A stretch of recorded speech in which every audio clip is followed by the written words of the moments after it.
pass rate, the global AP pass rate, and in some cases both. These outstanding teachers include from Cabell Midland High School, and I'm going to ask each one of them to please come forward and maybe stand here in front of the podium. Seth Floyd from Cabell Midland, AP Chemistry. His Cabell Midland High School pass rate is 62.2. The West Virginia pass rate, 62.2. Global pass rate, 75.1. Congratulations. Mr. Ed Harkless. Mr. Ed Harkless, AP Music Theory. Cabell Midland High School pass rate of 77.8%. The West Virginia pass rate is 48%, and the global pass rate 60.7, way above at Cabell Midland. Mr. Harkless. Brian McNeil from AP Biology at Cabell Midland. His pass rate 62.5%. The West Virginia pass rate 48.8%, and the global pass rate 64.4%. Brian McNeil. Adam Riazzi, AP Statistics, Cabell Midland High School pass rate 60.4%, West Virginia pass rate 48.6%, and global pass rate 60%. So he exceeded the global pass rate. And of course, one subject was not enough for Mr. Riazzi. He also did AP Computer Science Principles. Cabell Midland High School pass rate of 72.2%. West Virginia pass rate is 64%, and the global pass rate 63.1%. Way exceeded. Mr. Justin Ripley, AP U.S. Government at Cabell Midland. The pass rate 49.1%. West Virginia's pass rate 37.9%. And the global pass rate, 49.2%. So he's done very well. And Mr. Ripley also has a doubleheader as well in AP Human Geography. Cabell Midland High School pass rate of 78.6%. West Virginia pass rate of 57%. And global pass rate of 54.4%. Way exceeded. Mr. Don Scalise, AP U.S. Government. Cabell Midland High School pass rate 49.1%. West Virginia pass rate 37.9%. And the global pass rate 49.2%. Strong showing at Cabell Midland. Tom Schreiber, AP Environmental Science. Cabell Midland High School pass rate 81.8%. That's huge. West Virginia pass rate 44.5%, and the global pass rate of 53.7%. Lori Tarango, AP English Literature. Her Cabell Midland High School pass rate 89.5%. The West Virginia pass rate 76.7%, and the global pass rate of 77.2%. She's doing great. Mr. Scott White, AP Psychology, Cabell Midland High School pass rate of 55.6%, the West Virginia pass rate of 50.7%, and a global pass rate of 59.6%. Very good. And Trina Wise, AP Calculus AB, at Cabell Midland High School. She has a pass rate of 56.3%. The West Virginia pass rate is 43.2%, and the global pass rate 58%. Another strong showing at Cabell Midland. Now, of course, Cabell Midland can't have all the honors, so Huntington High School has done very well as well. Mr. Eric Kennedy from AP Physics, Huntington High School pass rate of 54.5%. Exceeding the West Virginia pass rate of 32.5% and the global pass rate of 45.6%. Marissa Dillon, AP English Language and Composition. Her Huntington High School pass rate on fire at 71.4%. The West Virginia pass rate of 46.6% and global pass rate of 56.1%. Ms. Dillon has done very well. Ms. Gada Hamad, AP Calculus AB, Huntington High School pass rate 100%. More than double the West Virginia pass rate of 43.1% and much more than the global pass rate of 58%. And Miss Gada is also a doubleheader as well with AP Calculus BC. Her Huntington High School pass rate of 50% The West Virginia pass rate is 57.7% and global pass rate 78.5%. So they're doing very well at Huntington High School. Courtney Johnson, AP US History, Huntington High School pass rate of 35.1%. That's exceeding the West Virginia pass rate, 30.3%, and just under the global pass rate, 47.5%. So really great.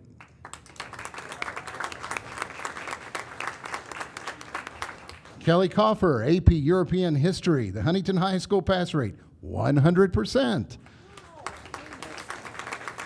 Exceeding the West Virginia pass rate of 62.5% and the global pass rate of 59.4%. And Ms. Coffer also has a second score, AP Human Geography. She got a Huntington High School pass rate of 53.8%, and that is the West Virginia pass rate is 57%, and the global pass rate 54.4%. Strong showing at Huntington High. Marisa Main, of course, she always does a great job, and she is AP Art and Design. Huntington High School pass rate is 71.4%. West Virginia pass rate 86.4%, and global pass rate 83.6%. Outstanding art instruction. Richard McCown, AP Biology. Huntington High School pass rate 83.3%. Far exceeding the West Virginia pass rate of 48.8% and the global pass rate of 64.4%.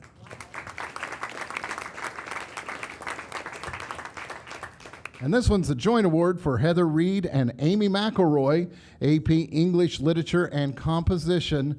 Their Huntington High School pass rate 90.9%. Exceeding the West Virginia pass rate of 76.7% and the global pass rate of 77.1%.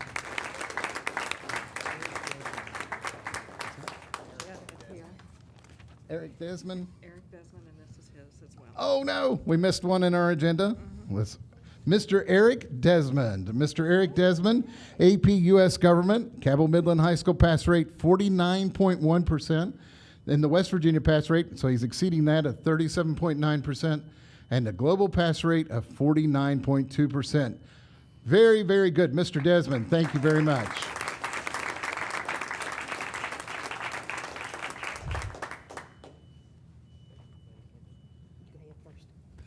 First of all, I want to congratulate these wonderful educators on such a remarkable job in providing this really an exceptional opportunity for our students at both Cabell Midland and Huntington High.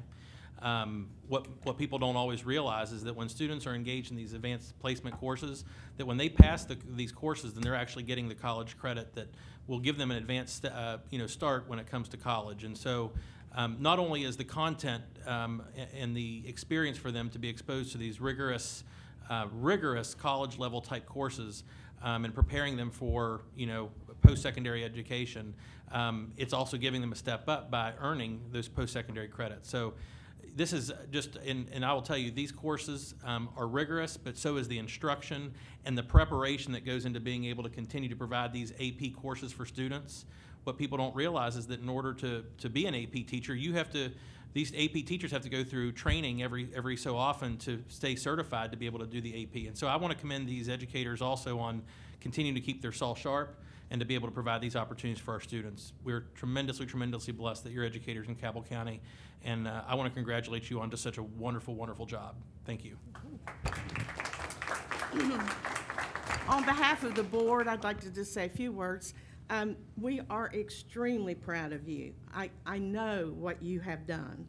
I've been there and done that. I did not have the honor of teaching an AP music theory like Ed, but I just can't say enough about what you mean to this school system. And you are models of what excellence is in education. And for those younger teachers out there, I hope they're paying attention to people like you. 'Cause you're just the best. There's no way that we don't have the best teaching staff in this state. I firmly believe that, firmly. I taught with some of you, and you are just super people.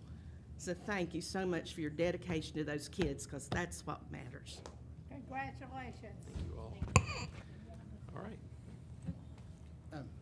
Maybe we'll do our photos now. Do you want to do the two schools separately or everybody together? with the board members? Do you guys want to all be together? Or Teachers? Let's do them all together. Together. All right, I like together. That's great. Some McCoys. And if some of you want to go up on the stage and join the board members, you could do that to even it out if you want to a little bit. And Miss Hazel will show you where to go.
Okay, where are we now, guys?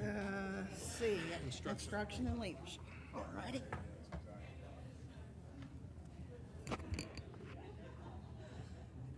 Okay.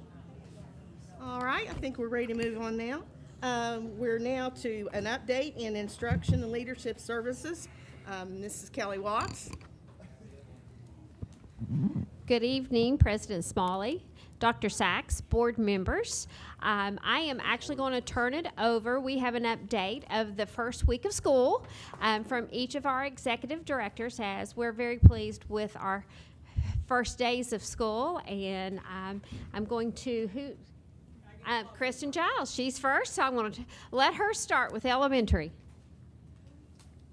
Good evening. I guess we'll evening. start with the little ones this evening. Okay. So, as you know, or may not know, on August 9th, we had professional development, and it was countywide. We did, in the elementary, we did a lot of curriculum-based things from Do the Math, SRSD, which is our writing program, Super Kids, and then don't forget letters, because I know you all would be upset if I didn't say letters while I was standing up here. So yeah, we did do letters for our kindergarten and first grade aides. So, and we're going to work throughout the year to get them some training with letters as well. Then the 10th and 11th, we had a video day. 14th was routines and procedures and school-based professional learning. The 15th, we had open house, and I tried to get an estimate from my schools, and I had 4,200 families attend open house was the number that I got. Keep in mind, that did not include Village of Barbersville, and I'm going to bet that's probably another 500-600 people that were probably there because they have a big thing at Barbersville Park, and so I'm going to bet they didn't have a turnstile there counting those people. So that was quite a few, and the 16th, we started school, of course. The 17th, kindergarten started.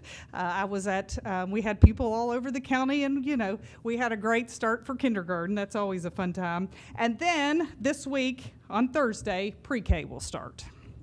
So that's kind of a rundown of elementary. Any questions? Ms. Giles, could you, when it comes to the teacher prep days, there is a day that we dedicate to the compliance component of all the state rules and policies as to what they have to watch. Can you give us an example of what those might be? There are a lot of safe school videos, and it's from I say bloodborne pathogens because that's the one thing we all seem to remember. There's even school safety. There's things on Child trafficking. Yes, Yeah. child trafficking, social, emotional learning type things. There is a slew. Mandatory reporting. Yes, mandatory reporting is one. So there is a slew of, and it's usually a day and a half of. There was a special education training that was required by all employees, and that was a whole day of videos that they were to watch. So so that is what our video days consist of. I watched all those videos, and they're very pertinent. They really are. I They- do not yes. see that as a waste Yes, of time in yeah. any way. Yes, it is. Yeah. They are very much so. You take a quiz after each one. Yes. Yeah, I know. One of the, and You have to get an 80. Yeah. that's right. You had to get an 80. You did. One of the things that we do, though, is that we release those videos well in advance in the month of July so that all of our educators have access to them, and they can go ahead and do those so that if they get them Amen. completed, then that day allows them more opportunity in their classroom for preparation and those sort of things also. So, All right. Next, I'll give you to my new brother, Mr. Mann, for the middle school. All right, good evening. You're going to hear a lot of the same things from me as well, but we started back the week of August 2nd with our Climb Institute, which is where our incoming sixth graders get a few days at the middle schools, and we had a lot of social media on that if you saw that. Students were able to come, the sixth graders, they get comfortable with their teachers, they get to get their locker, and they get an early start on learning how to use that combination lock. That's always a big deal with middle school, and many of them got to see their schedules and that thing as well. And then on August 9th, we had our district PD, as Ms. Giles mentioned. For middle school, a lot of that was teachers getting trained on new online components for their classes. So Paper, Lexia, Achieve 3000. We also had math teachers with virtual reality. If you saw some of that, they learned that was part of their PD.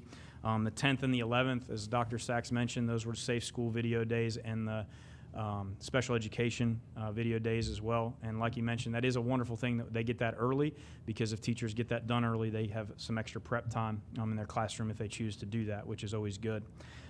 Next, on the 14th, we had our open houses in the middle school, and those had excellent attendance. Again, students come, they get to meet their teachers, they get their schedules, and then also they can our schools set up what kind of clubs and opportunities students are going to have that year that they can meet those people, and parents can sign up for things like LSIC and those kinds of things while they're there at the open house as well.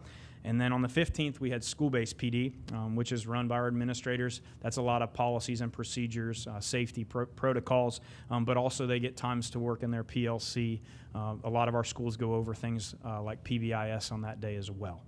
So we had a very successful start.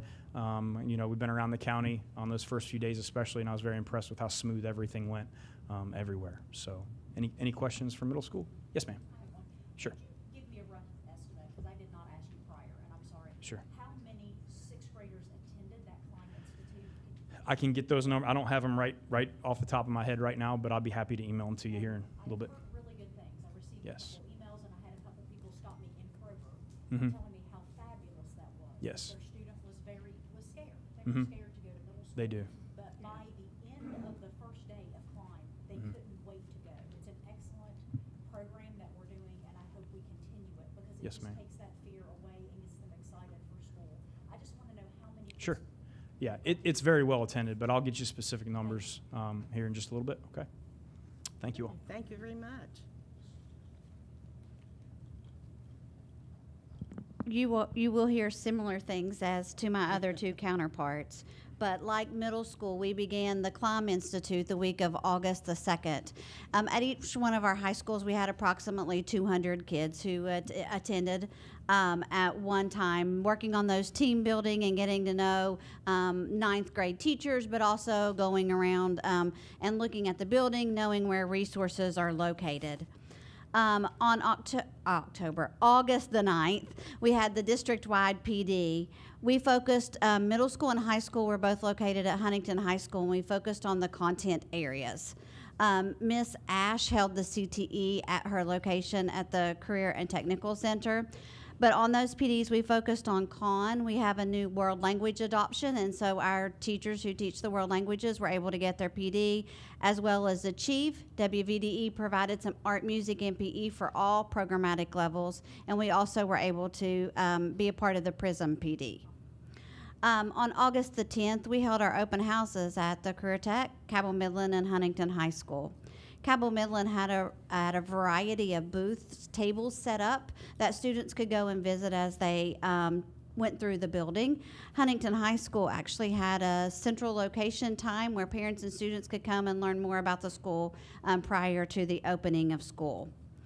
On August 10th and 11th, just like everyone else in the district, we focused on the videos. And August the 15th was a school-based PD day where we focused on PLC's school-wide protocols that we were following. Huntington High has a new H-Town motto, and so they focused on making sure that all teachers were trained on that rotation, as well as Cabell Midland and CTE focusing on the protocols that they have in place for the new school year. I think that's all we have just to say about our start of the school. Do you have any questions? All right, thank you. Thank you so much, Ms. Scarberry. I just want to thank the executive directors and all of our academic specialists for organizing our professional development. And also just to clarify, August 8th, teachers did come back, but that's a prep day. So August 8th is they work solely in their classrooms on that day. So any other questions? All righty, thank you. Thank you so much. All right, ready for an update in operations and support? Mr. Boggs. Madam President Smalley, board members, and Dr. Sachs, up on the screen, I think Jed's going to get it ready for us. We've got a presentation. But while he's pulling that up, I did want to thank all the service staff across the district. As you know, throughout the summer, there's always a busy time in all of the schools with service staff. But they are preparing to get everything ready for the teachers, the students, the food, the cooks, the secretaries, custodians, buildings and grounds. All of the above are working extremely hard. And if you were to walk into some of these buildings in July, even into late July, it looks like it's never going to come together. But they do an amazing job in getting these schools ready for the students when they come. So I want to thank them as well. So on the first page here, I'm going to give you an update on Davis Creek Elementary. This is a new location. They are preparing for a major concrete pour at this location. Multi-purpose walls are up, and they're just waiting on the steel to arrive on site, and the rough ends are complete for the electrical and plumbing. Now, Miss Hayes over here has done some flyovers with a drone to kind of show these projects. So I want to ask Jed to go ahead and push play there and just maximize the screen for us so you can see this. So it'll take just about a minute.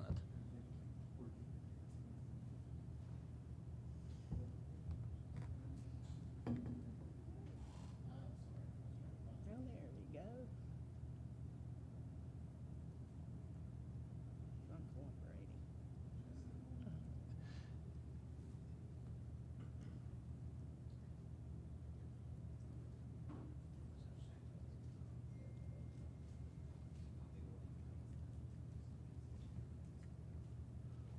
I think you all can see it though, can't you? Yeah. Hey, We're Jed, okay. they can see it. You don't need to maximize it. It's okay. Didn't realize you have walls up. Oh, yeah. Upgrading steel. Okay.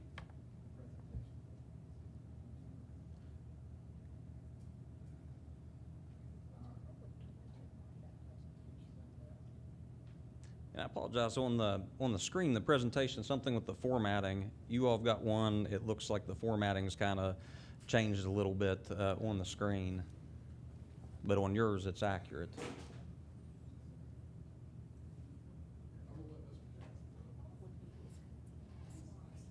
Mm. That slide, it's limited, and I mean, that's just one of the things. Search.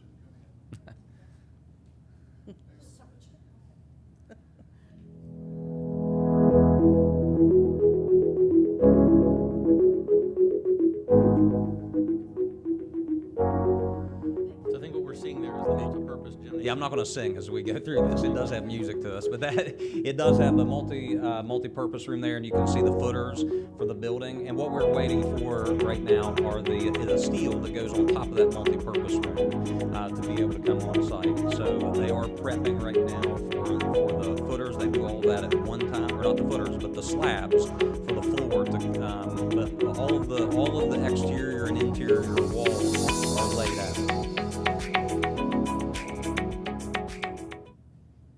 All right, so that's the first one, and an update on the next project. I'll wait till the screen comes back up here.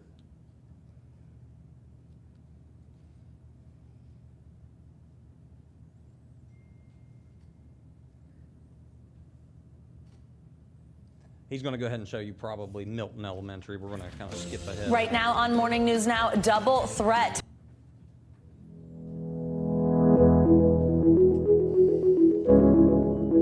So that is the gym area that you're looking at, and they too as well have a lot of the walls are already starting to go up across the building, and they are preparing to pour the slabs for the school right now. So they're not as far along on this. It did start a little later at Milton Elementary, but that is the multi-purpose room.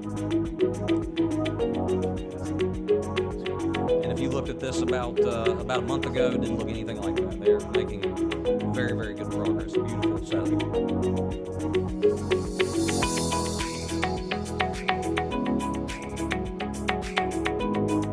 Water lines, what you're seeing there is like water and electric conduit is going. That big trench that you see, they're prepping for that as well right now. And you can see the road, and we're facing I-64 right now and across the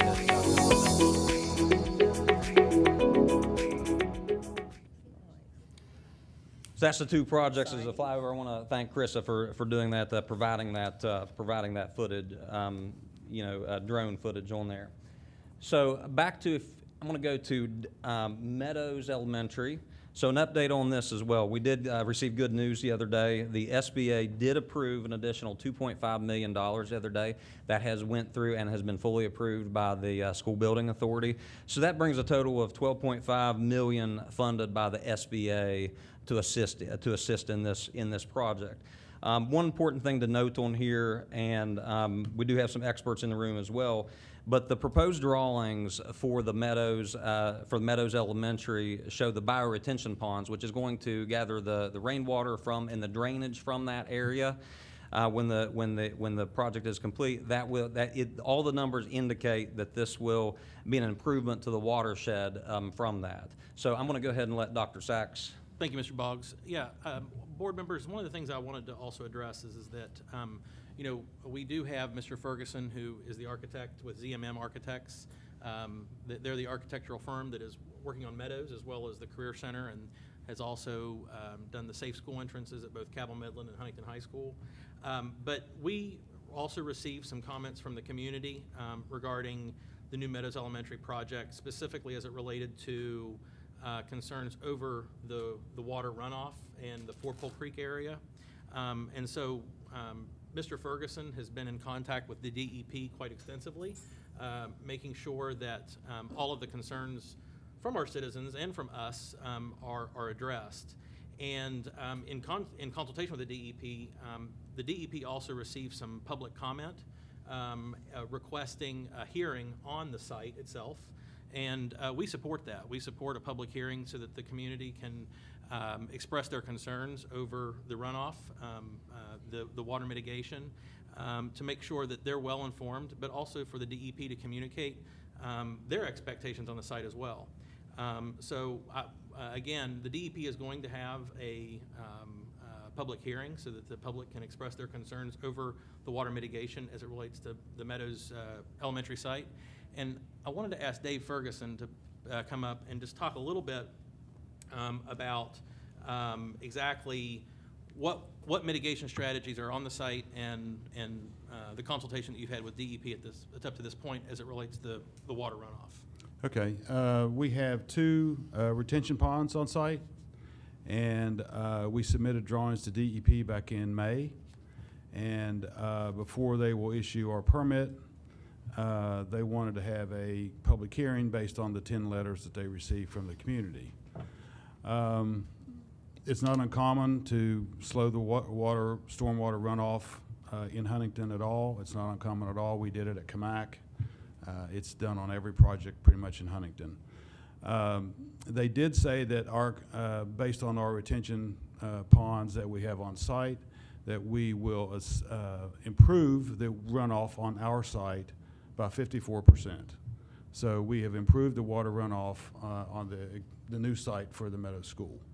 I think some of the letters were more concerned about Kinetic Park than our site, but DEP elected to go ahead and have a public hearing, which I have no idea when that's going to be. Hopefully soon. Mr. Ferguson, some of the concerns we've also had regarding the Meadows site has also entailed Huntington High, and you and I have had some conversations about that water runoff. Can you explain to the board what those 2 watersheds look like and where they're flowing? The watershed, as I understand it, the watershed from Huntington High runs in the opposite direction, and the watershed from the Meadows site, we'll obviously slow it down before it gets to any public areas or over the hill, but it also runs more toward the other way than it does toward Kinetic Park end of our property. That's the way I understand it from DEP, but they're the ones that make the judgment call on if we have to increase our ponds or if we don't. But they said our ponds were fine, that we increased or decreased the runoff by 54%. So anything we can do to slow the water down before it gets to off-site, that's the intent of everything. Thank you, sir. Is it? Okay. While I have you, though, and we're on the Meadows project, though, I wanted to see, board members, do you all have any questions as it relates to the Meadows project itself that perhaps Mr. Ferguson might be able to help answer this afternoon? If not, No, there's, Okay. Heard different concerns, I guess, questions about the actual site selection itself. Mhm. And I wasn't on the board when all that was taking place, but I mean, can you kind of go through some of the steps that was involved in the actual selection of the site that we have for Meadows? Sure. We went through several sites. I can't remember exactly how many. Justin might remember. But we went through every site. We had a site committee made up of parents, teachers, principal, staff members here at the administration office. And we went and visited every site, and we did pros and cons of every site. We looked at water runoff, we looked at floodplain issues, we looked at power, we looked at gas, we look at everything that the site may involve. We look at acreage based on, keep in mind, this is a school building authority project as well as a bond project. So whatever we did, we had to appease the State Department as well. So we went through all these steps, and on selecting the site, and the site that we're currently going to build on was the site that came out on top. We went all over downtown. We looked at condemning homes. We looked at, if we stayed on the current site, we would have probably had to condemn around 14 or 15 houses there. And we still would have been in the floodplain and had flood issues on the back of the property. Because there's only so much you can culvert, according to DEP, on water runoff and creeks and that sort of thing. There's only so much lineal footage you can do. And the whole back of that property is on in that creek. So we were very selective on meeting all the trying to meet as much criteria as we can on the selection of a piece of property. You mentioned too that you know, there's criteria that when the state funds are involved, that there's very stringent criteria. Can Yes. you kind of explain? Yeah, about the State Board of Education has policy, what's called Policy 6200, and that's a guidebook on how to design educational facilities. Everything, every type of classroom, vocational classroom, everything is in there, from administration, basketball court size, the whole thing. So, and keep in mind, it's a guidebook. You don't have to fully adhere, but you really try to do that. Classroom sizes vary from, a normal classroom varies from 700 square feet to 750 square feet. And that would be for English, social studies, that sort of thing. Science rooms obviously are larger, art rooms are larger, and they give you guidelines for that. So we tried to meet all of those guidelines on every school building authority project that the State Board of Ed has to approve. And the goal is, the school building authority has a number of students. They have a formula. You take the number of students times X number of square footage, that's your maximum square footage. And if you can get under that, great, because then you're saving yourself some money. On Meadows, we were under that square footage, I think, by 500 square feet, based on our layout and how we arranged the classrooms and how we initiated the media/STEM lab in the building. So we try to minimize the footprint of the building to minimize the cost of the building, because they only give you so many dollars to work with.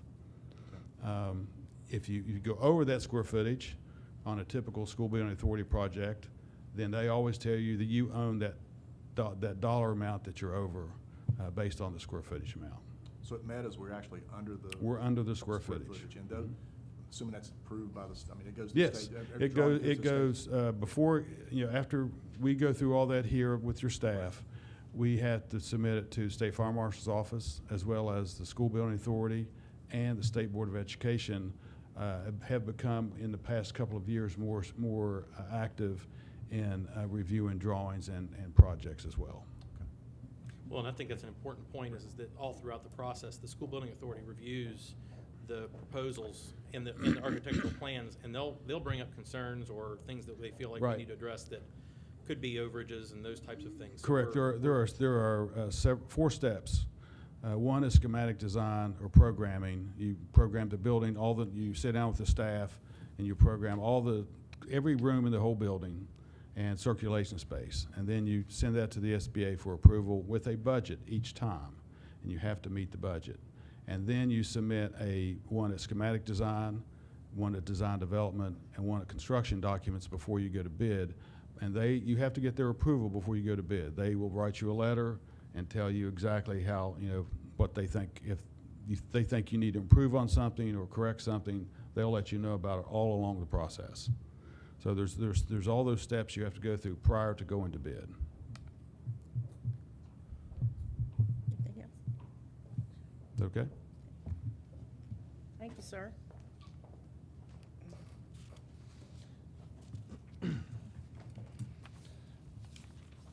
All right, we've already seen the video or viewed the video on Milton Elementary. So I'm going to go ahead and move on to Height Saunders Elementary. The restrooms are complete. The chiller is up and running. The flooring is complete and looks amazing. You see a picture of that there as well. The only thing left, we're very, very close to completing this project, is HVAC controls and masonry work, where each individual room had a PTAC or its own HVAC unit in the wall. They've got to fix the masonry on that as well. So that will be addressed in the coming weeks. On to Nichols Elementary. All of the flooring is installed at Nichols Elementary. I think it's important to note that this project is about 75% complete. The floor is down. However, there are still some things that are remaining at Nichols Elementary. So the first one is the man-trap glass. They're replacing that glass. They wanted to go ahead and get glass in there right now. But that is not the spec glass that's in there. And in relation to that man trap, we've had the fire marshal come in and look at that, and we have the different contractors that are subcontractors of the construction company there. They're coming in, and we're trying to get this man trap up and running as quickly as possible. We are cautiously optimistic that this will be done by next Monday. When I say complete, I mean a functional man trap at Nichols Elementary. But you see a picture there. They've got the drywall done. They've got the ceiling done. What it is right now is just wiring in the wires for the electronic doors and the swipe cards and different things like that, and the airphone in order to make that functional. The chiller is on site, which actually came early, which is very difficult to get anything early right now with lead times. So that's on site, but we're not ready. The contractor's not ready to put that in. We still have the HVAC controls, punch list items, and anytime there's type of construction, a door may get banged, a floor, maybe a piece of tile got damaged when they were doing that. I just wanted to let everyone know that we go through with these contractors and our clerk of the works and everything, and the architect, we go through and we look at every single one of those things and make sure that all those things are addressed before we sign off on it. So that has not occurred yet, but we are going to do that as well. And right now, because we want to make sure that the teachers have HVAC in the room, they do have plywood or OSB board up in the windows right now. We left all the windows are in except for one in that school, but that's to provide the teachers with air conditioning right now. So when the chiller is up and running, then we can go back, take those window air conditioners out, which they've had for several years, and then we will replace those with the permanent windows that go into that school. Any questions so far? All right. Going to Cabell Midland High School, the gym offices are in use now. The Concourse M, I should have put a picture of that on there. It looks absolutely amazing. The terrazzo, and it's got the big Midland sign as you walk in in the concourse area. That has been installed. The concourse restrooms should be complete in October. So a lot of progress at Cabell Midland. I wanted to bring, I know this has been brought to some of your attention, is the Cabell Midland High School soccer field. So when this was brought to our attention yesterday, I did a walkthrough with the administration, and we were able to review the status of the field and where it is. You see a picture of it there. And what we did is we scheduled a meeting after I met with the principal. We then scheduled a meeting with the vendor that installed the sod on this over the summer. That was installed at early June. So they came down from Winfield. They were able to review it and look at it, and we had the boys coach, the girls coach, the athletic director, and our buildings and grounds as well all walked the field and looked at it to see what the issues were, what suggestions could be made. So as we did that, she gave some recommendations. The vendor that installed this is one of those things is water this in the morning. That she just recommended, just like golf courses, you water it in the morning. It's less stressful on the grass. They are going to be, the vendor is coming down on Thursday. They're going to be aerating the grass in order to promote growth. But you do see, it is a very, very lush green field, but there are a couple spots that are a little bit splotchy on that. And they're talked about just making sure that we sweep the field, different things like that. And then we are scheduled to have the field rolled as well. Now, something that just happened this afternoon, to give you an update on this as well, so it was great having everybody there knowing what was going on with that, is I contacted the WVSSAC executive director, and he put me in contact with their clinician that is over soccer for the state of West Virginia, and he is an official as well. And he has agreed to come down on Thursday to view the field and give feedback on that, on playability, different things like that, to determine if we need to continue to do more work. We want the students on there as soon as possible. We want to make sure that we're very conscientious and that we have students playing on that at the correct time. Where are our teams practicing now? The teams are practicing right now. I believe right beside of that there is the where the cross country runs. There is an area right there. They are practicing, and Miss Scarberry, I think she is back here as well. We also have Miss Daniels. Or Miss Daniels, I'm not yeah, trying yeah, to- sorry, I was but looking. She's right there too. I know that. Miss Daniels, you might be able to answer where they are practicing. Practicing on the practice field right now, and then their games are being played on the turf, on the football turf. We got that worked out. So we'll get an assessment on that. But I will say right now the grass is higher than it would normally be. They do have to cut it down slowly and to bring it down to that, what they're recommending, about 2.5 inches to make it. But it's very high right now, but they have to bring it down slowly, just a little bit at a time, to make that a playable surface. So I'll continue to update you on that as well.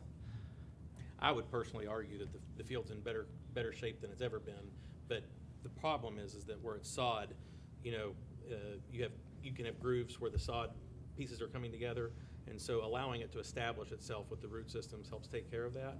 And part of the rolling will also take care of any of those small little gaps. And I think that's where the concerns really Yeah, lie. she provided that to us, and again, they're going to aerate that and then provide any guidance with it. But there's a lot of steps. You want to make sure that it's watered appropriately, and then that the ground has some moisture in it, and then they're able to roll that a little better. I'm not a sod expert. I know more about sod today than I did yesterday. But and there's a chance though that they may have to come in with some sand, and they can level some areas. And she said after they do all of that, they'll be able to assess that and see if that's needed as well. Yeah, thank you. So on to Huntington High School, all the restrooms are complete except for the concourse area. You see a picture of that. The main office is nearly complete. Did a walkthrough of that the other day, and the man trap floor at Huntington High has been poured as well. Onto the Career and Technical Center at the Sears building. The pre-bid of that is actually tomorrow at 1:30. So we will be up at the Career Center tomorrow afternoon at 1:30. Very excited for that project to get started. On to Altizer Elementary. The exit door has been installed. There was a change order for that was approved. The exterior walls are also going up where the temporary classrooms had been. So that's what you're looking at as you pull up to the front of the school on the right-hand side. They already have the footers, and the walls are starting to go up on that as well. And they're still continuing the work on the roof as well. Barbersville Middle, they have a beautiful greenhouse that is nearly, the structure is actually complete. We did have an issue with the fan installation. We are waiting for them to come back. The fans are on site. They just have to replace them to the other end.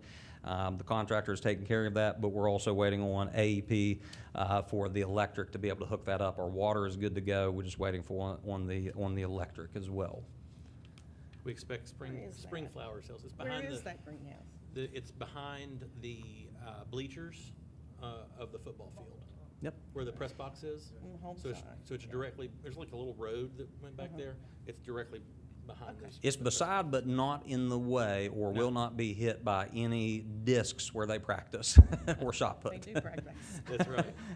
We made sure that is in the appropriate area. Okay. So on to policy updates that you're going to see later on in the agenda.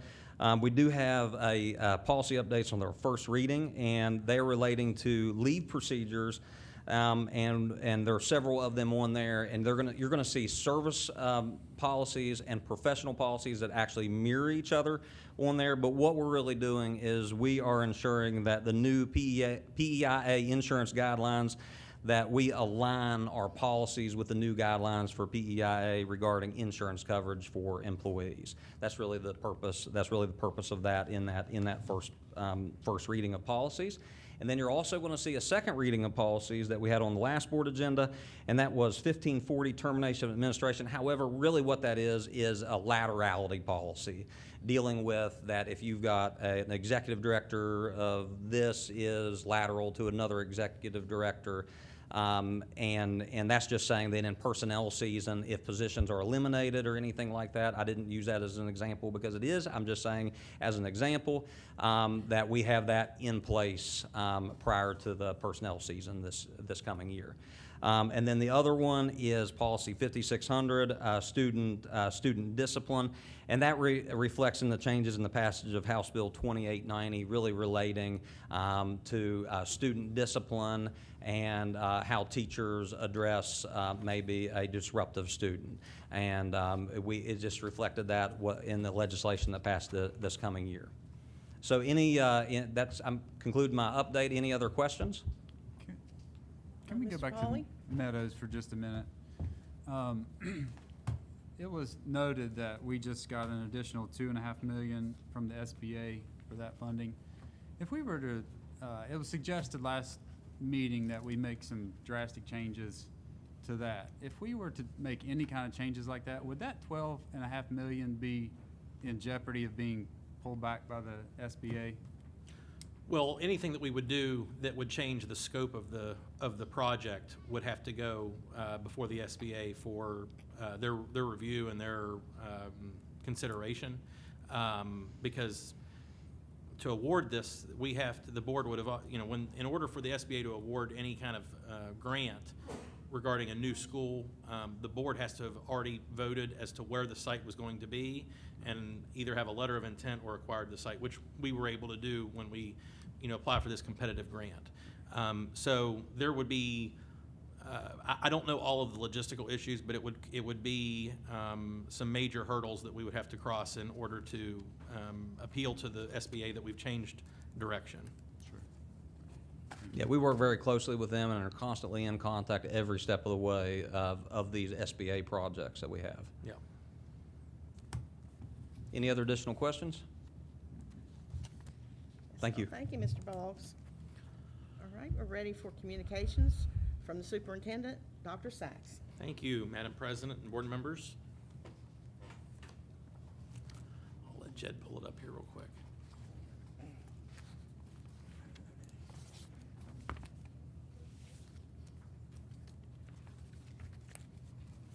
Mr. Flowers, do you have it? Oh, okay. I didn't know if you heard me. I want to make sure. Oh, you're okay.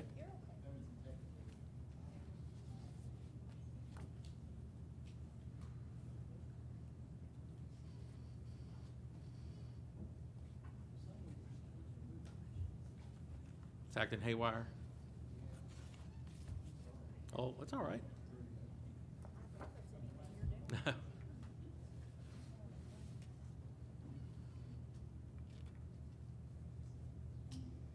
There you go.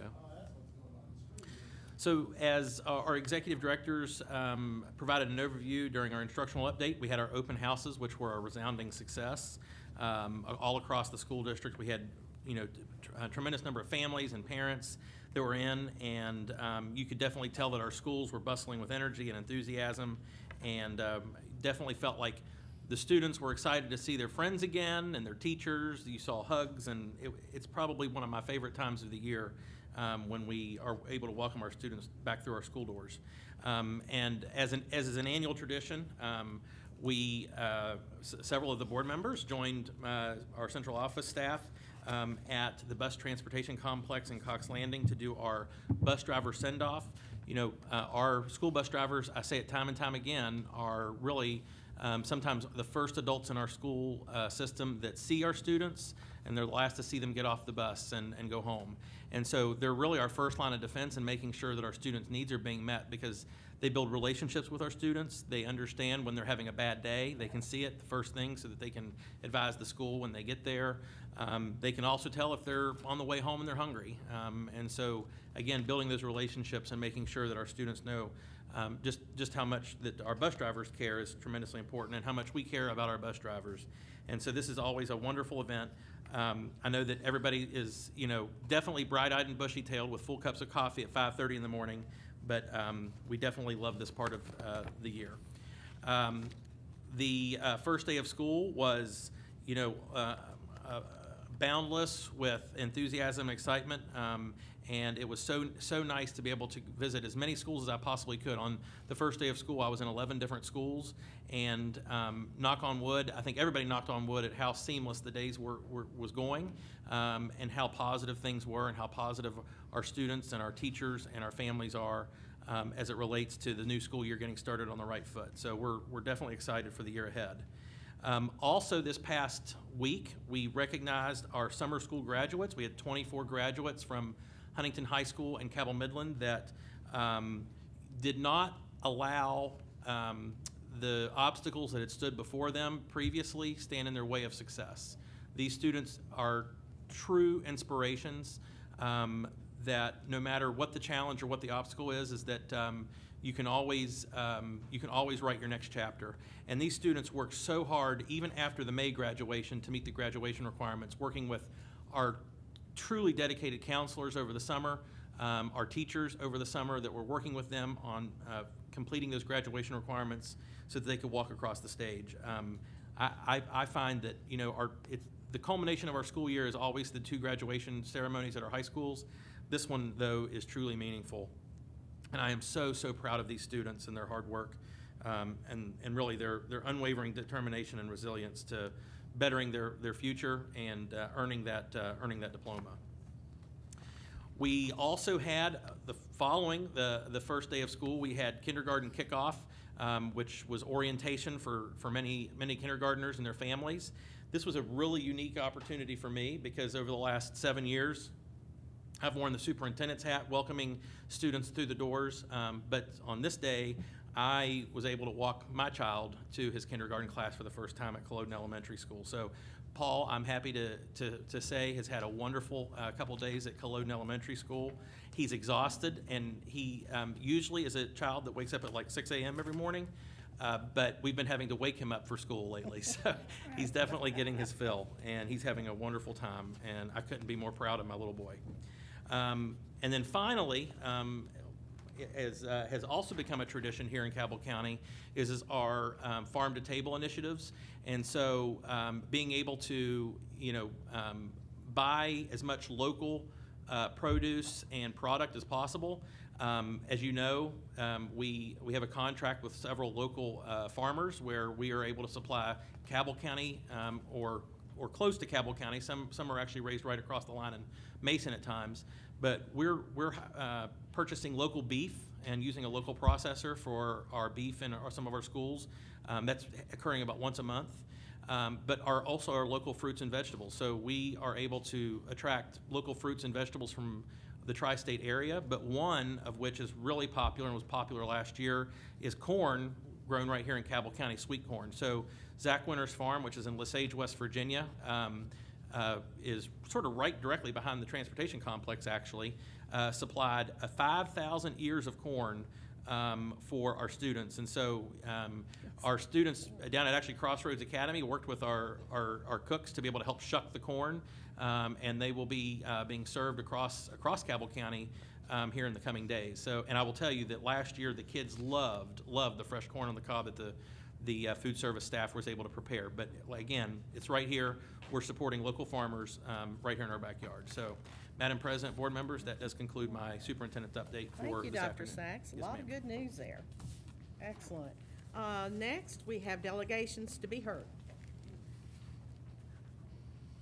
And while we're getting that ready, I need to read our usual statement. The school board recognizes the value of public comment on educational, financial, administrative, and other issues related to the board's work. Public comment is not an open forum to attack individual school system employees or board members. Each speaker is allowed 3 minutes to address the board. Come in, Justin.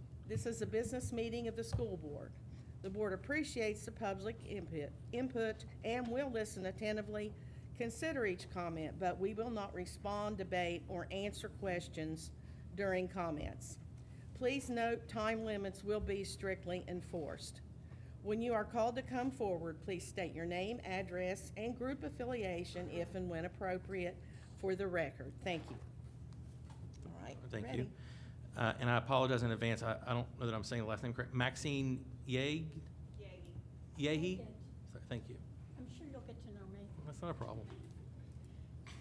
Okay, I'm going to revisit an issue that we talked about at the last meeting. Okay, thank you.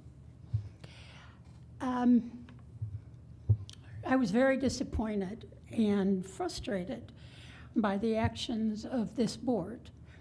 It was obvious from the beginning that the budget that you had presented was going to pass, I think, irregardless of the voice of the community.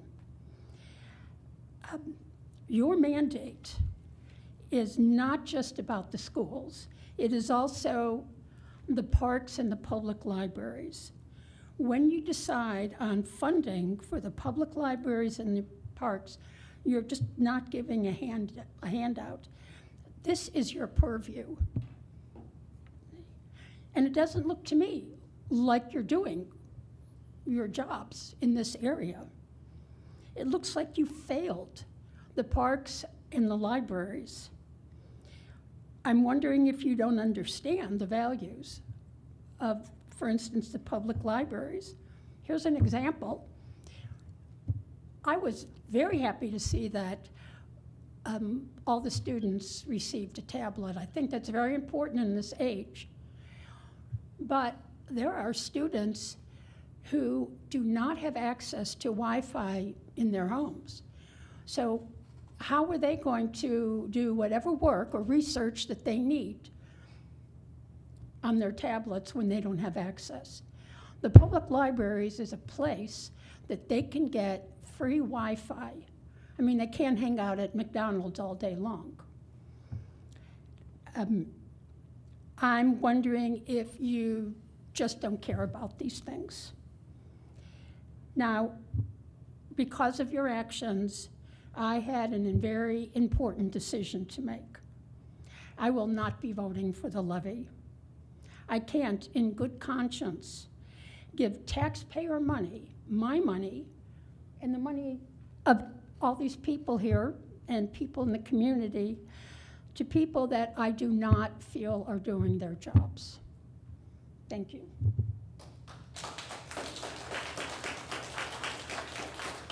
Josh Keck?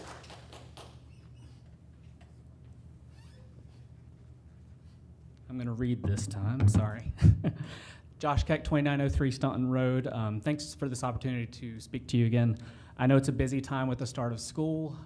My classes just started yesterday. I've got like 20 Jumpstart students. It's been fantastic. So far, so good. They're from 4 different high schools, so I'm kind of wrangling them all together to see what we can come up with. But it's a great program. Really appreciate you guys supporting that program. A few weeks ago, after the August 1st meeting, I sent you a letter just with my findings on the excess levy. I don't want to rehash what was in the letter. I'm just hoping you've had a chance to review it. I know, Dr. Sachs, you indicated you'd talk about it with your council and present it to the board. I think there's some good ideas that are worth discussing in that letter. But again, I don't want to rehash that. What I do want to present tonight is just something new that I found that I think is relevant from the West Virginia Department of Education, whose role it is to ensure that county boards of education operate in accordance with state laws and federal laws. So they publish what's called a source book every year, and the most recent one is from 2016. There is 2017 and 2018 that's in draft, but they just haven't published it yet. So I asked, but 2016 was the most recent one. They have inside of that a section called Designation of Levies for Public Libraries and Park Boards.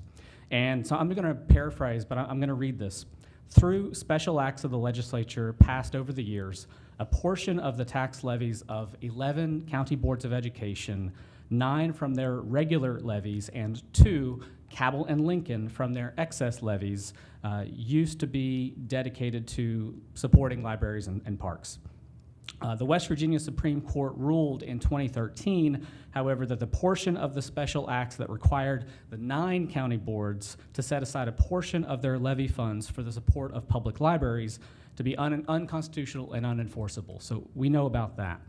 Then they say the court did not address the support of the public libraries by Cabell and Lincoln County.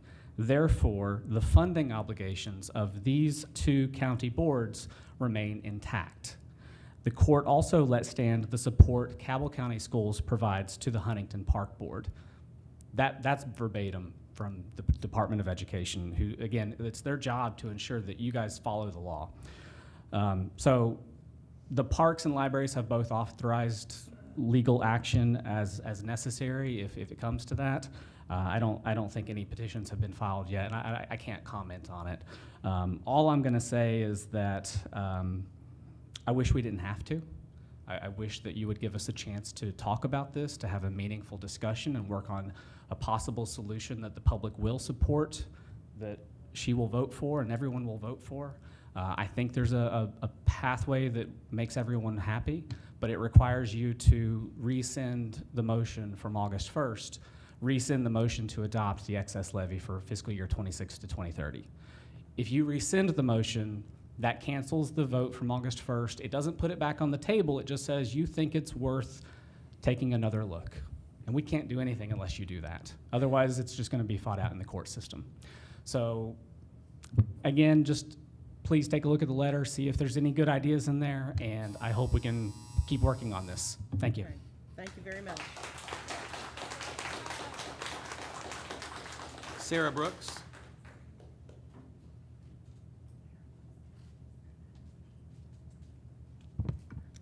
My name is Sarah Brooks. The last time that we met on August 1st, a unanimous decision was taken to pass through a levy that would eviscerate the library and park budgets in the next levy, even though the public outcry was for you to table the levy and allow the parks and library time to come together with this board and find an alternative.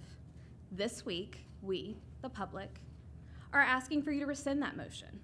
There are still multiple questions that do not have an answer. One being the startling divide in salaries between the Kanawha superintendent and the Cabell County superintendent. The Kanawha superintendent has twice the number of students, 30 more years of experience, and yet he makes $20,000 less than the one in Cabell County. Another issue without an answer is what Delegate Linville said during West Virginia state legislation on February 24th during a live stream for the House Bill 3186.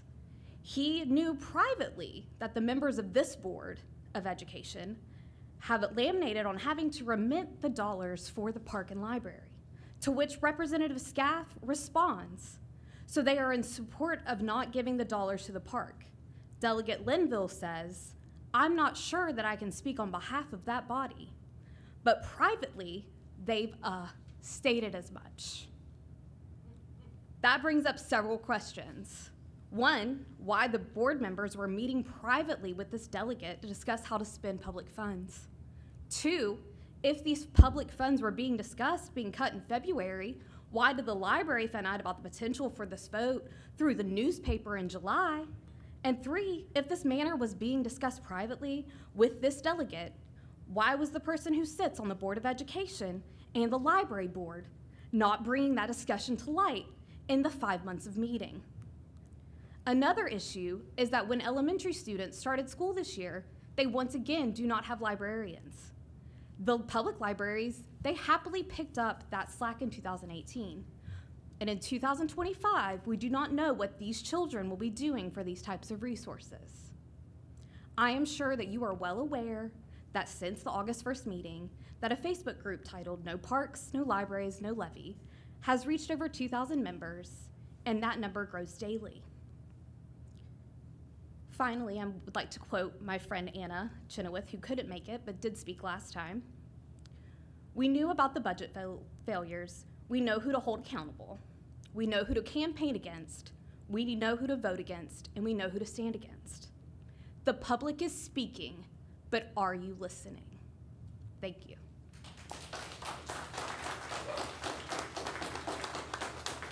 Amanda Beach Burge. Hello, I am Amanda Beach Burge. I'm a wife, a mother, people manager candidate for House District 23, and chair for the Cabell County Democratic Executive Committee. I want to start out by thanking you and the entire board for making my 2024 very, very easy. See, my inbox has been full with folks interested in running for the Board of Education. So I plan to help them as much as I can, but that's not why I approach you today. I come before you to ask that you rescind the prior motion to remove the parks and libraries from the excess levy.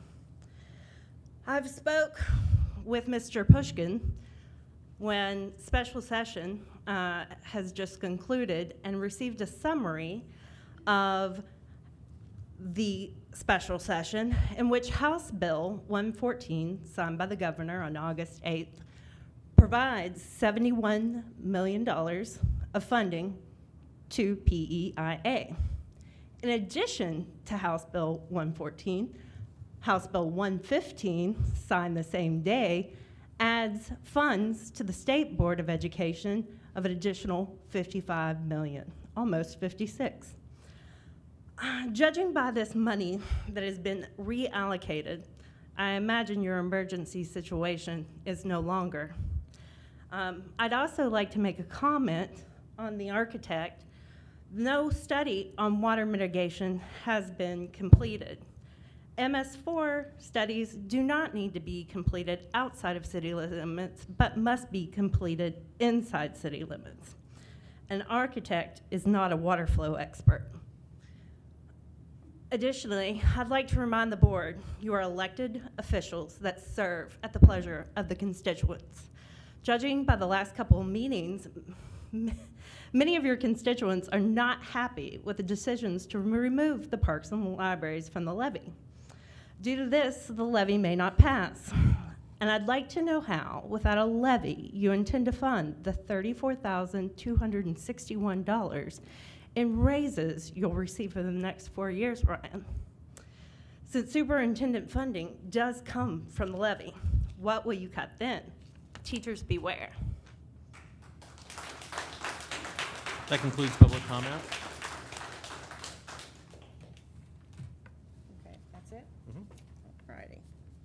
Okay, let's move on to board member comments. All right, board members, do you have any questions, comments you'd like to make? Just a comment on the beginning of school.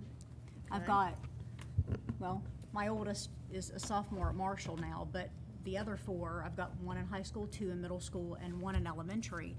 And every day they get off the bus and they say, it was fantastic, because they know the first question out of my mouth is going to be, you know, how was school today? They are so glad to be back. They've missed their friends. They love their teachers. I'm very thankful to live here and that my kids go to school here. I'm thankful for all the work that our amazing teachers and service personnel do. We saw a line of exceptional educators standing in front of us tonight, and I'm glad to be a part of that. Okay, thank you, Mrs. Bond. I would like to say on about the same order, I have two grandchildren in middle school, and one of my granddaughters is quite shy. She's very shy. The other one is real outgoing. And when she came home from that first day of school, she was like a completely different person. She had a smile on her face. She was so happy to be with her friends. I mean, My daughter could not understand. She said it was just like a whole different child. And that speaks so well of Southside Elementary, our middle school now. And I can't say enough about our schools. Yeah, that's great. There's a lot of things I could say, but I can't. And I wish I could, but this time I'm going to keep my mouth shut. But I wish I could say everything I want to say. But I'm telling you, you've got a child in Cabell County schools, you are fortunate. Yeah, you're Thank here. you. Thank you, Mrs. Neely. Okay, Mr. Pauly? Madam President, on our consent agenda, item number 4.04 is an approval of an audit contract with Hess, Stewart, and Campbell PLLC. Yeah. Auditing the board has been a topic of discussion over the last couple of weeks that has been brought to my attention. I would like to ask that we be provided with some information about how this process works, this auditing process works. What other types of audits are we to undergo as far as our funding, federal funding, state funding? I know that there are processes in place, but I think it would be helpful for us to hear what different types of audits that we already have to go through. So, Mr. Pauly, I'd like for Mr. Rotkin to answer that question, because he's, obviously he's our chief financial officer, our treasurer, and he is, responsible for the process in which we go by to select our external auditor, but he can also speak to the different types of auditing processes that we have both internally as well as the other external audits that we have from the Department of Education and the federal government. So, Mr. Rotkin, if you don't mind. Sure. Thank you, Dr. Sachs. Thank you, Mr. Pauly, for the question. On the agenda this evening, there is a contract approval. It's a 3-year contract for a new auditor. Just a little bit of background on how that works. Every 3 years, this is just routine business. Every 3 years, the contract for our financial statement audit comes to an end, and so our contract just ended, so we've put out a bid to select a new auditor. We follow the procedures that are in place by the West Virginia State Auditor's Office. It's a highly regulated rubric you have to follow to make sure you're getting a good quality audit, and that the auditor that the county selects is one that has lots of experience, is very qualified to do a good job and to be able to audit things audit the school system in accordance with all the required standards. So the contract that's before you, that's a 3-year deal for the firm that the committee selected. The committee looked at 4 different firms that submitted proposals, and Hess, Stewart and Campbell, I want to make sure I got the name right. Hess, Stewart, and Campbell had the highest score, and so that's why that's being presented this evening. Their job primarily is they will audit the financial statements that are done each September. They will come in after they're published, and they will examine those statements and ensure that the information presented is accurate and that it fairly presents the financial statement position of the board. They will review transactions. Exactly what they pull, that's the auditor's place to decide that, but they will undoubtedly review hundreds of transactions and search for compliance with board policy, state law. They'll recalculate all of my figures and make sure that those are accurate and appropriate. Any estimates that are included, those are being evaluated for reasonableness. But outside of what they do, the board's also reviewed annually by the Department of Ed, especially with all the ARP money that the county has. There's annual ARP monitoring that the county receives through the State Department of Ed. There's also, it's not every year, but there's a regular cycle where all federal programs are monitored closely by the State Board or State Department of Education. And then, there's, the Fed. I think I've been told that the We've been selected as part of a federal audit as well at the recommendation of the Department of Ed. Not that they have any concerns. I think it's actually quite the contrary, that I think they believe our report was good enough that it's worth being a part of a larger audit that represents the state, the good things the state's doing. But you know, any kind of outside agency that wishes to examine our books or has any nexus over any requirements that we have, you know, we're subject to any of those regulations. So there's a lot of outside entities that have the opportunity to review our records, and we always cooperate with those. And then even internally, you know, it's one thing that my staff does that we really put a high priority on is that we review transactions and ensure that things are being complied with as far as board policy requirements. So you know, there's a lot of ways that we check and make sure that things are being done correctly and appropriately, both internally and externally. Just any follow-up questions or? I think that answers it. Thank you. How Thank many you, sir. years have you been treasurer, sir? In this county? Mhm. In this county, 6. I was also treasurer in Taylor County for 5 prior to that. So I've been a treasurer of a county for about 11 years now. I also worked for a couple of years here in Cabell County prior to going to Taylor under the previous treasurer. So I've about 13 years in school finance. During those 6 years, has there ever been a problem with any audit conducted? No, since I've been here, we've had a clean slate of audit reports for the financial audits. Okay. So no, we've had, thankfully, we've had some very good reports while I've been here. I'm proud to say. Well, we thank you for that. And Madam President, I also want to pat Mr. Roggen on the back, because the other thing that through his financial planning and financial guidance as it relates to our cabinet level team, you know, when we went to sell the school bonds after the voter approval, we were the first school district in the state's history to go after a financial rating. And so we received an A+ financial rating from Standard & Poor, and that was because of the fiscal position that the school district was in. They look at your liabilities, the audit findings, they look at all those things. And so we were the first school district in the state's history to actually get a financial rating, and we were able to do that. So that's Mr. Rotkin has done a very good job. Well done. Thank you, sir. Okay. Anything else for Mr. Rotkin? Okay, thank you, sir. Thank you. Might be some other board comments, I'm not sure. Okay, any other board comments? Mr. Miller? Yes, I have just several questions that really came out of some of the public concern that's been expressed. All right, proceed. First one was really dealing with, you know, some concerns with the selection of the architect, construction contractor for particularly the new Meadows School. Just question is, you know, what was the selection process for the architects on the new and the school renovation projects? And what's the bidding process for these construction contractors that are bidding on here, and then selection that we make on that? So just. Yeah, so when it comes to requesting bids for different things, we either have RFQs, which is a request for quotes, or an RFP, which is a request for proposals. So when it comes to architects, we do a RFP,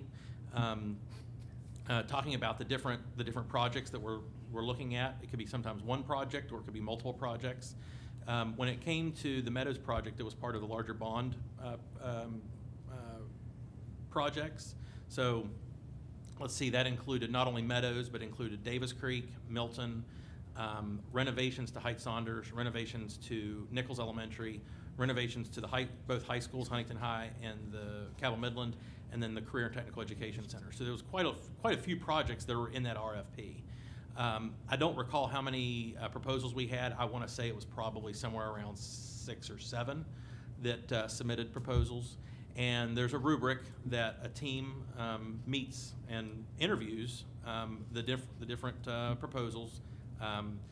There's some required submissions that they have to make. There's letters of recommendation from other customers, other school systems. There's other projects that they can provide examples of.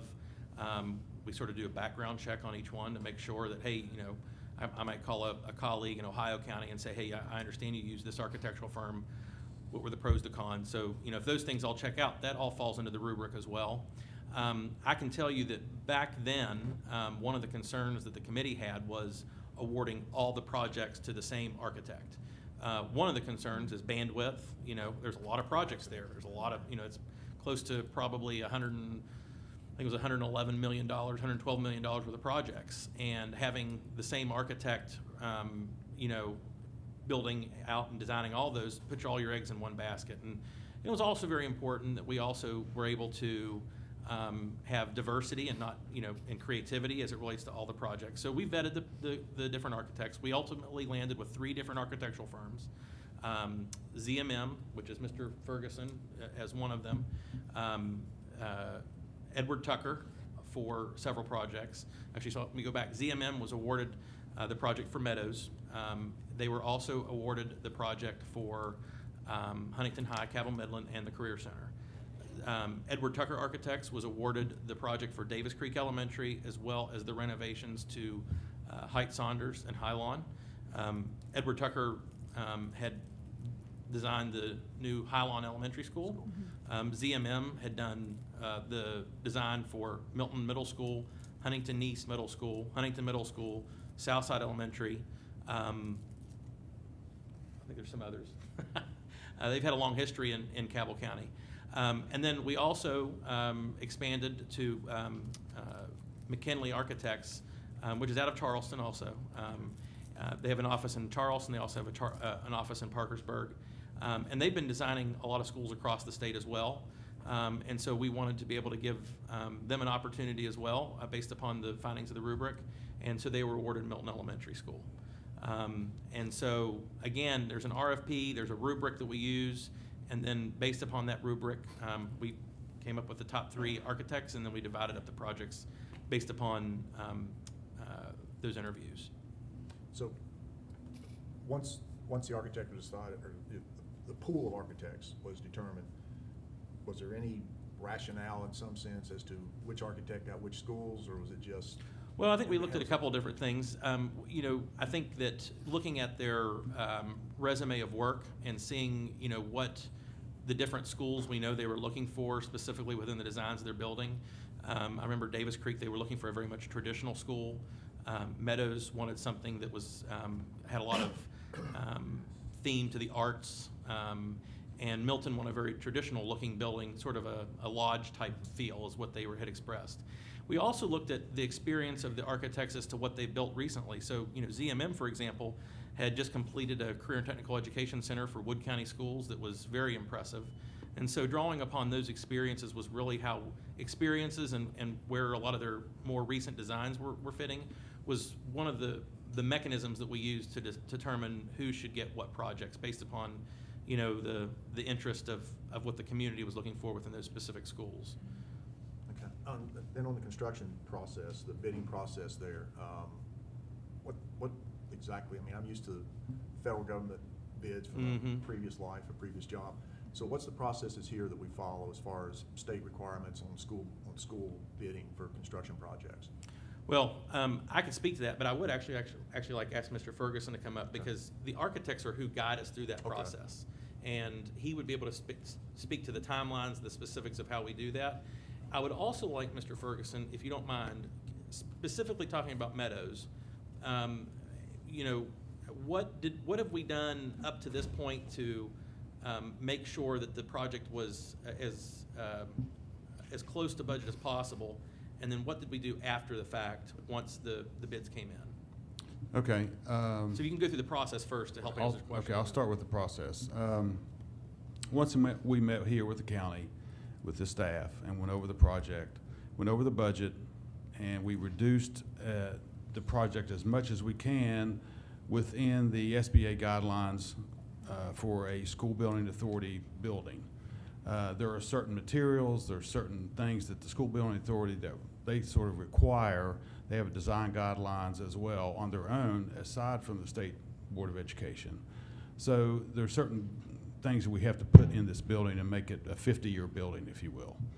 And then we go to the school building authority after this, and we go through the process of we've cut this out, we've cut that out, we're below square footage.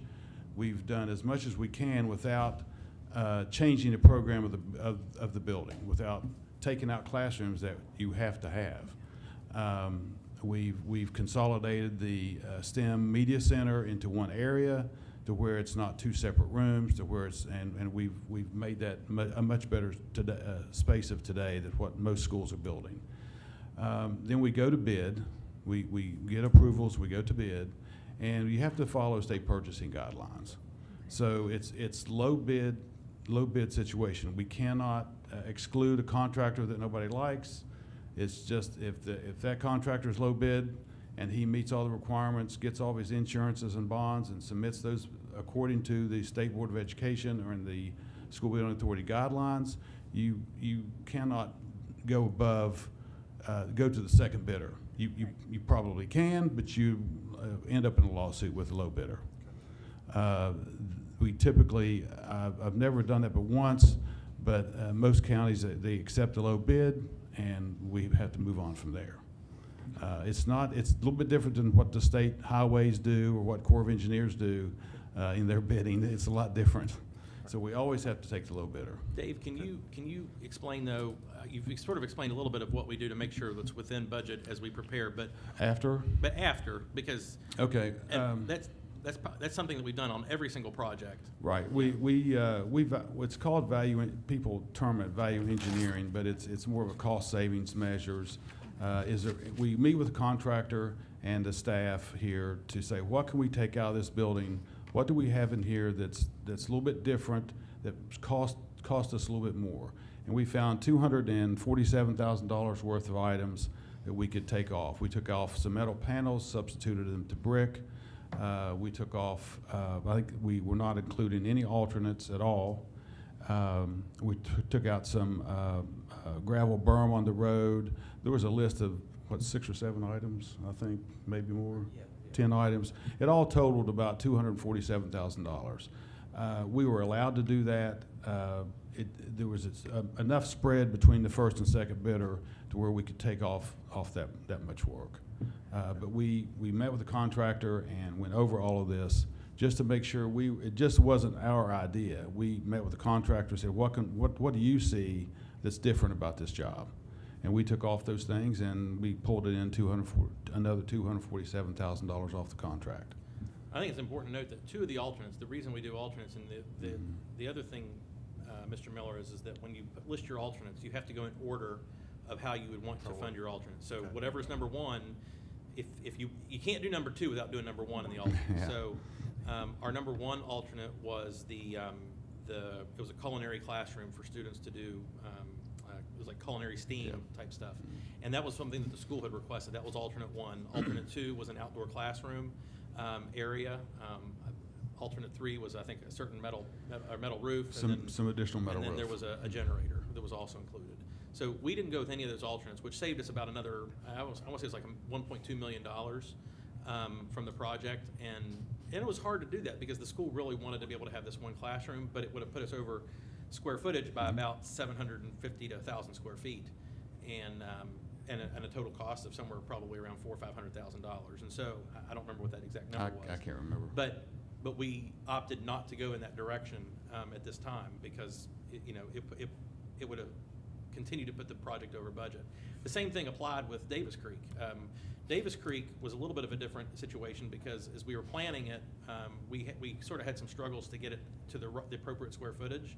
So we did a lot of our value engineering prior to it going out to bid. But when it went out to bid, we still did some value engineering to that project, and there were alternates that we were not able to go with.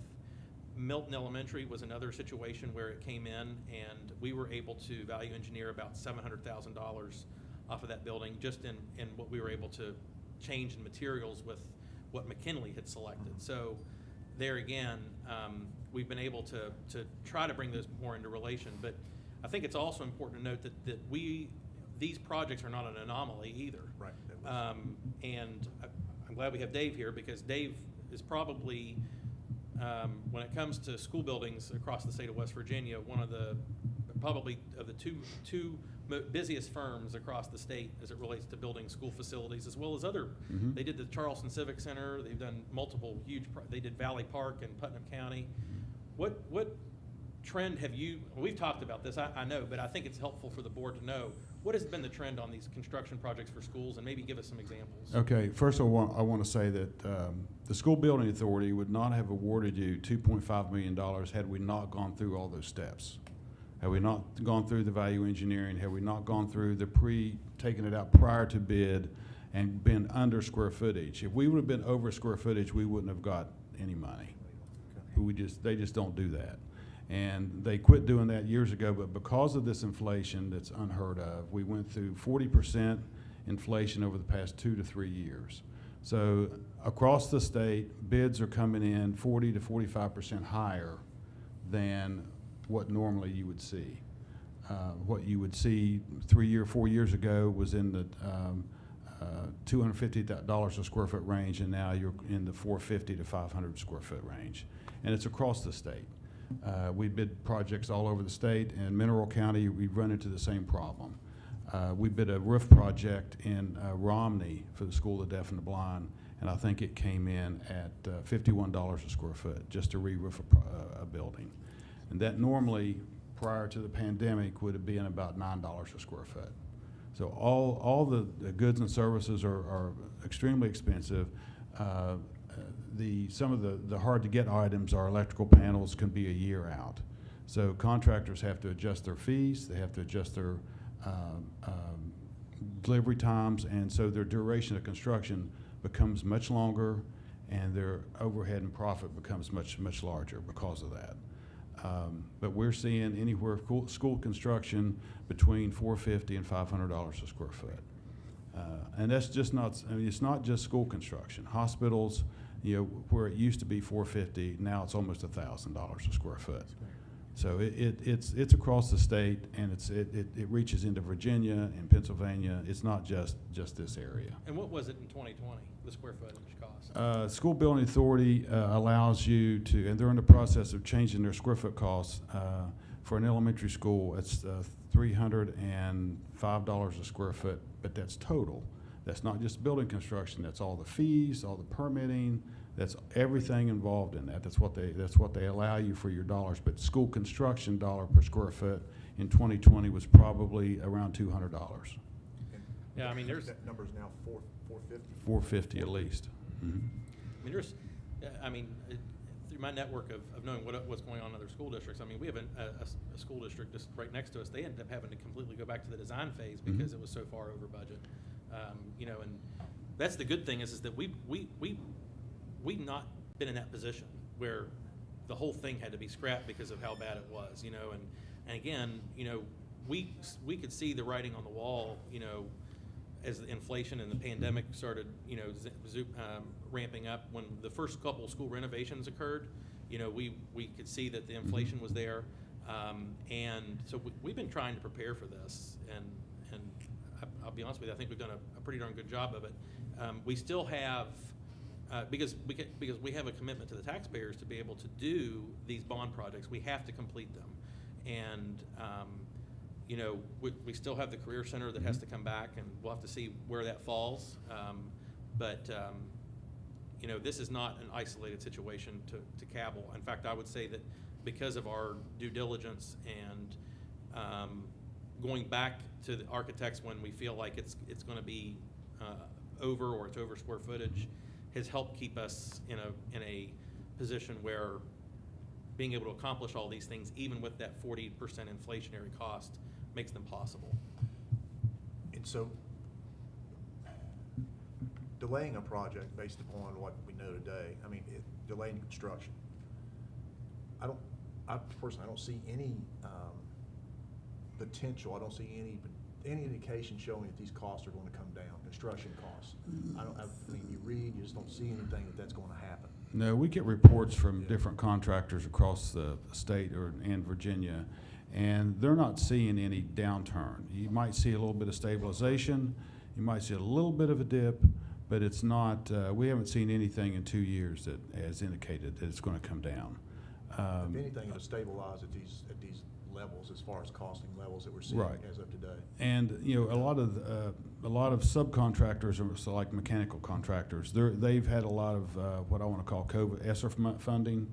So all these counties are getting all their HVAC projects done, and the mechanical contractors are living large right now with all this work. But that's going to come to an end pretty soon because those funds run out. And that was part of the federal infrastructure Correct. bill too. You know, Correct.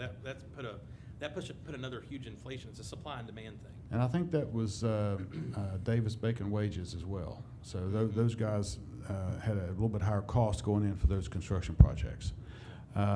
But hopefully, those are going to come to an end, and the mechanical contractors will be more competitive with other projects. And we hope that it drops a little bit, but we don't foresee it dropping drastically anyway soon.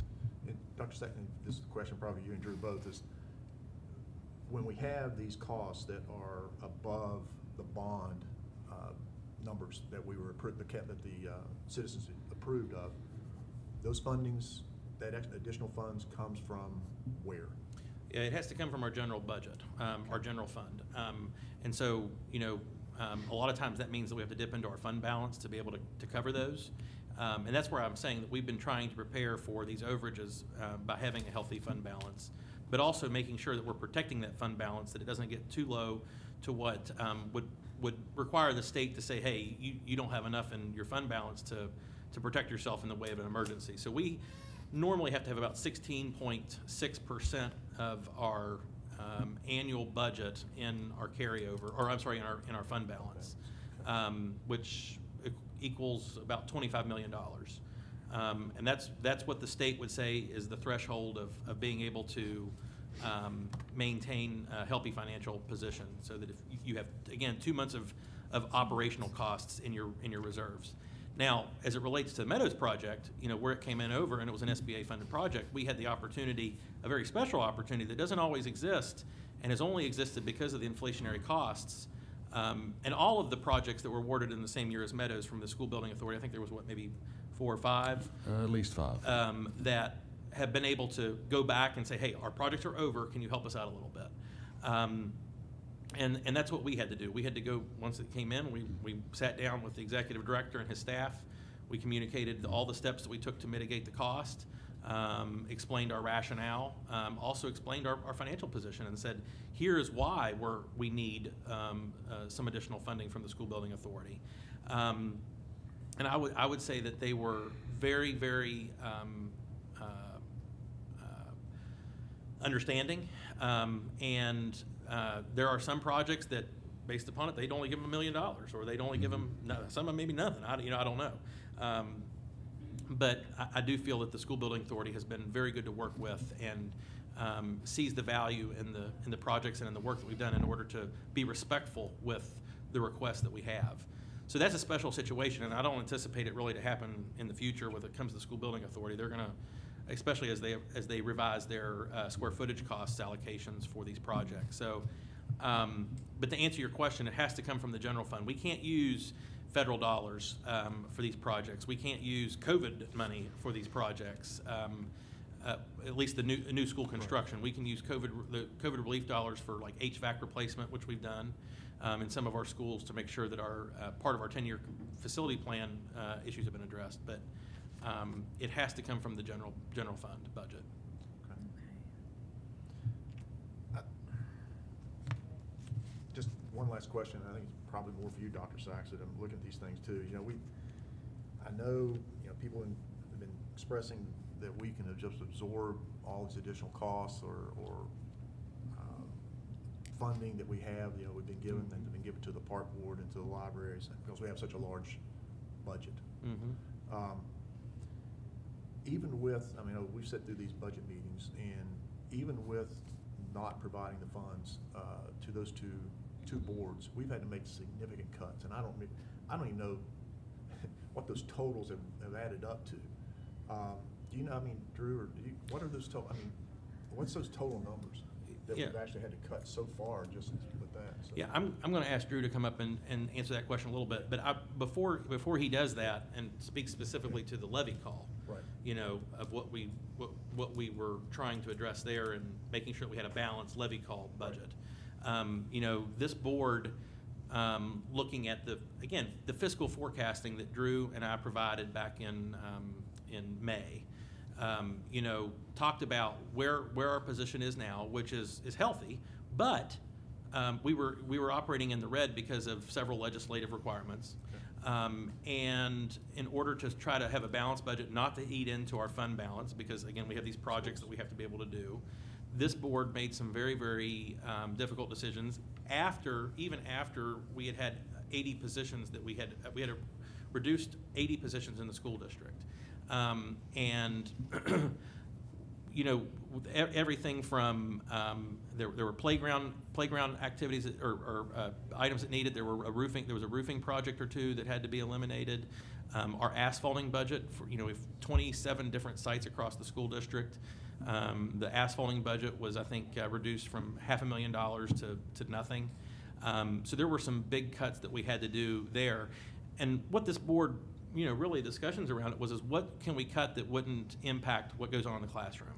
And that's really what, we had the conversations around. And the fiscal forecasting of where are we going to be in the next year to 2 years were things that we talked about. We talked about, next year with the loss of COVID relief dollars, which has been able to allow us to be able to operate the school system without having to make major reductions. That'll come to an end, and so it will be time at that time for us to tighten the belt. And again, I've said several times that there will have to be reductions in staff from our general operating budget. We're not talking about levy, we're talking about general operating budget from this district office and across our schools. We'll probably have close to somewhere in the neighborhood of 150 reductions in forces that we'll have to do for personnel. And then there will be other projects that we might have to put off that would also be needed. But as it relates to the excess levy call, when we had originally had that discussion, we were around $39 million in what was needed to be funded, but only $29 million was what the levy call was actually reflecting. So Mr. Rockton can kind of give us a little bit of a background as to what the board had decided to eliminate from the levy call in order to bring a balanced levy call together. Sure. Thank you, Dr. Sachs. So during the meetings we had leading up to the development of the levy call, prior to the August 1st meeting, the figures that were presented to the board were that expenditures that the board's been incurring or might need to incur in order to keep things just as is, it was like Dr. Sachs said, it was about $39 million. But the levy call, based on current property values, only allows for a little more than $29 million. So the board actually reduced almost $9.7 million out of that to be able to develop the levy call as it currently stands. Where the biggest adjustments was employee salaries and benefits. So that's our teachers, custodians, bus drivers, obviously central office staff, just employees of the district. There were reductions. There was the elimination of contracted services out of the levy. And we realized that a lot of those things, while they won't show up in the levy, there's still going to be things that we're going to have to do, such as special education contracts. Those are things that are required by law, and we have in place right now, and they're going to continue. We have needs, probably more needs in the county than there's ever been.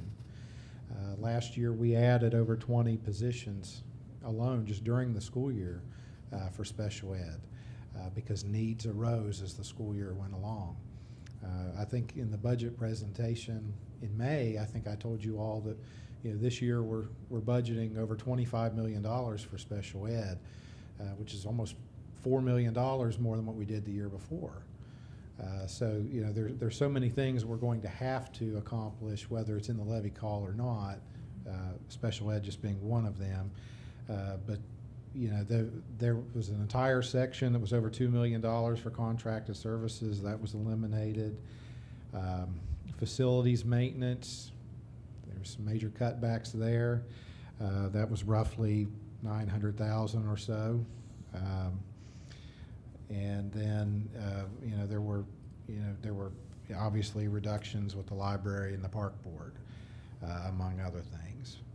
But there, as the levy call was prepared, there were a lot of provisions that took very large reductions in order just to get it to balance. You can't spend money you don't have.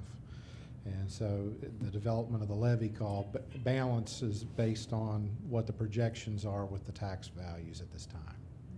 Can you repeat exactly what was the reduction in the staffing costs that the board had considered?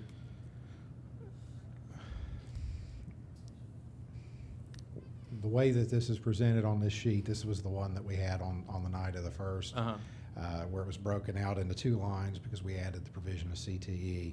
It looks like we started somewhere around 24.5 million, and CTE was about what, $3 million? It's a little more than 3, it's 3.1. But we finished in the employee salaries and benefits line at 16.8. And even after pulling out something for CTE, we were still around 20. So I mean, there's a pretty significant drop there on the employee benefits, because we realize, Dr. Sachs mentioned, while this levy doesn't kick in until 25, 26, the board is going to have some difficult decisions even next spring as we go into the next budget year. So we recognize that based on what our current staffing levels are, it's not sustainable based on the revenue that we will undoubtedly have in the future. That's all the questions I had. Okay. Anybody else? Okay, we'll move. Thank you. The workshop requests. All right, ready for the consent agenda? All right, board members, do you have any items you would like to discuss? Pull from the agenda? The audit contract is included. Several contracts with mental health services, several school trips. Oh, Mr. Smalley, just Yes, one sir. quick question. The contracts we're talking about here, Dr. Sachs, other than the audit, those are one-year contracts? In the consent In agenda? the consent agenda? Yes. And just, okay, Is that correct? yeah, okay. I thought they were, but I was wondering. Yeah, I mean, yeah, they all have 1-year contracts. Now, contract. sometimes there might be like a provision in there of, if we were to renew, it locks in a rate for a second year, but we're not held to that. Okay. Yeah. So the audit contract through is three years? 3 for the Three, audit. I think the audit Said contract's 3. 3, and then the others are 1, okay. Yes, it was, whenever we asked the state auditor's office for permission to solicit bids, we did express to them the intent for a 3-year deal. So as it's presented this evening on the agenda, it would be a 3-year deal. And that was part of the bid process, correct? Yes, sir. Okay, thank you. All right. Again, do we have any comments, questions on the consent agenda? I'll ask for a motion. So moved. So moved by Mrs. Bond, Second. second by Mrs. Neely. All in favor signify by saying aye. Aye. Motion carries 5-0. All right, let's move on, please, to the treasurer's report. Mr. Rock.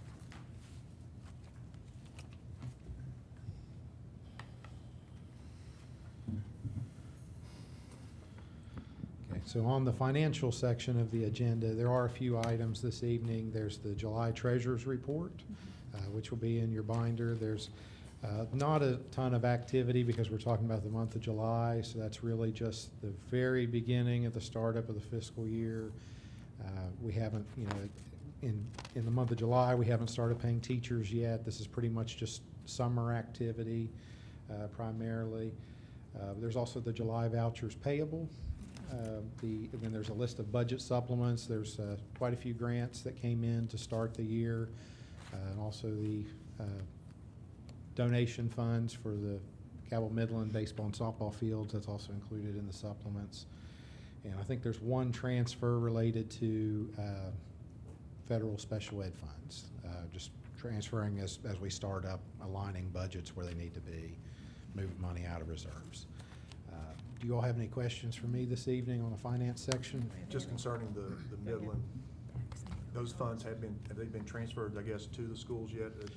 How's that? Well, actually, it was reversed. It was brought in at the school and then sent here. Sent here, okay, Because that's we're right, the that's ones right. that are We have to managing do the contract, and so that's correct. funds Sorry. have to be here. Yes. Thank you for the correction. Okay, good. You want to update the board on that at all? If you don't mind, just give you an update on Okay. it. Yeah, absolutely. I was actually just getting ready to send a message to the Moats Group.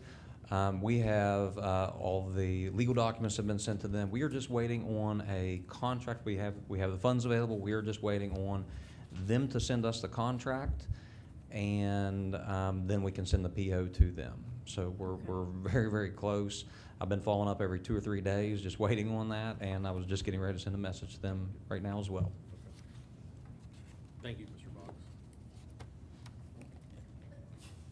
All right, anything else? All right, are we ready for a motion?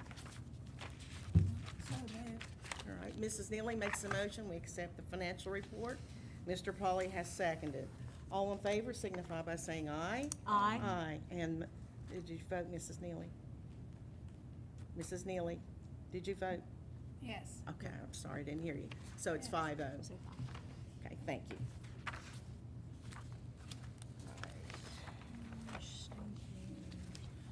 We're moving on now to personnel, section 6. Again, I'll ask, do we have any concerns, comments, questions concerning the personnel section? None? No, I don't have any Okay, concerns. okay. No. All right, then I'll ask for a motion, please. Make a motion that we approve the personnel. All right, we have a motion from Mr. Pauly to approve the personnel section. Second? We have a second from Mrs. Bond. All in favor signify by saying aye. Aye. Aye.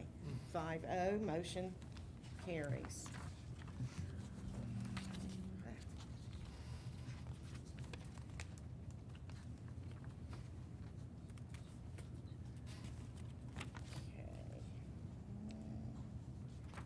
So I guess we're ready for 8. Or 7. Special board items. Sorry about that. There is no special board item That's what I section. thought. I took it, That's what I it's did. not in there because there wasn't anything, so. Okay. All right, But so we have a discussion, yeah. having no items, we shall move on. Section 8, discussion. Update on current legal issues. Do we have a need to discuss any legal issues tonight? I don't think so. All right. Do we need to go in executive session Huh? for any If other? you all have any legal questions, then we would, yes. But I don't have anything to present to the board. Okay, you don't, all right. No, okay, good. All right, so I'll entertain a motion to adjourn. So I moved. move we adjourn. Oh, let Mary have it. All right, Mrs. Neely makes a motion. Yeah. I'll Mrs. second. Bond has seconded. All in favor of adjournment signify by saying aye. Aye. Aye, we are adjourned. Thank you very much. Have you heard